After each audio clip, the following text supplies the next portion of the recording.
శుక్లాం భరధరం విష్ణుం శశివర్ణం చతుర్భుజం ప్రసన్నవదనం ధ్యాయేత్ సర్వవిఘ్నోపశాంతః. కార్తీక పురాణం 20వ అధ్యాయం. పురంజయుడు దురాచారుడగుట.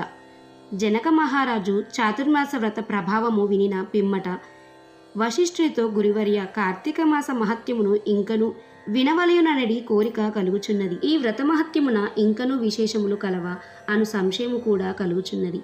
ఈ నా సంశయ నివారణ కొరకు మరిన్ని ఉదాహరణములు వినిపించి నన్ను కృతార్థునిగా చేయుడనెను. ఆ మాటలకు వశిష్ఠుల వారు మందహాసముతో, ఓ రాజా, కార్తీక మాస మహత్యము గురించి అగస్త్య మహామునికి, అత్రి మహామునికి జరిగిన ప్రసంగం ఒకటి కలదు.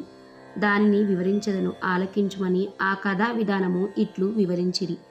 పూర్వమొకప్పుడు అగస్త్య మహర్షి అత్రి మహర్షిని గాంచి, ఓ అత్రిముని, నీవు విష్ణువు అంశయందు పుట్టినావు.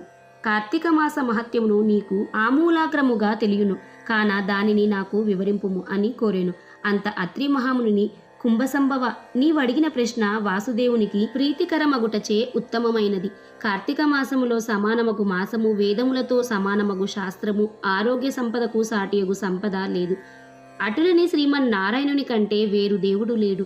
ఏ మానవుడైనను కార్తీక మాసమున నదిలో స్నానము చేసినను, శివకేశవుల ఆలయమందు దీపారాధన చేసినను కలుగు ఫలితము అపారము. ఇందుకొక ఇతిహాసము కలదు, వినుము. త్రేతాయుగమున పురంజయుడను సూర్యవంశపు రాజు అయోధ్య నగరమును రాజధానిగా చేసుకుని రాజ్యమేలుచుండెను. అతడు సమస్త శాస్త్రములు చదివి పట్టాభిషిక్తుడై న్యాయముగా రాజ్యపాలన చేసెను. ప్రజలకెట్టి ఆపదలు రాకుండా పాలించుచుండెను. ఇట్లుండ కొంతకాలమునకు పురంజయుడు అమిత ధనాశ చేతను, రాజ్యాధికార గర్వము చేతను జ్ఞానహీనుడై, దుష్టబుద్ధి గలవాడై, దయాదాక్షిణ్యములు లేక దేవ బ్రాహ్మణ మాన్యములు లాగుకొని పరమలోభి అయి చోరులను చేరదీసి వారిచే దొంగతనములు, దోపిడీలు చేయించుచు, దొంగలు కొల్లగొట్టుకొని వచ్చిన ధనములో సగము వాటా తీసుకొనుచు ప్రజలను బీతావహులను చేయుచుండెను. ఇటుల కొంతకాలము జరుగగా అతని దౌష్ట్యములు నలుదిక్కులా వ్యాపించెను. ఈ వార్త కాంబోజ, టెంకన, కొంకణ, కళింగాది రాజుల చెవులా పడినది.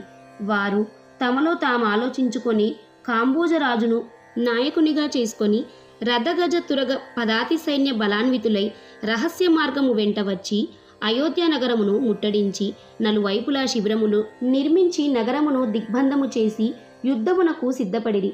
అయోధ్య నగరమును ముట్టడించిన సంగతి చారుల వలన తెలుసుకుని పురంజయుడు తాను కూడా సర్వసన్నద్ధుడై ఉండెను.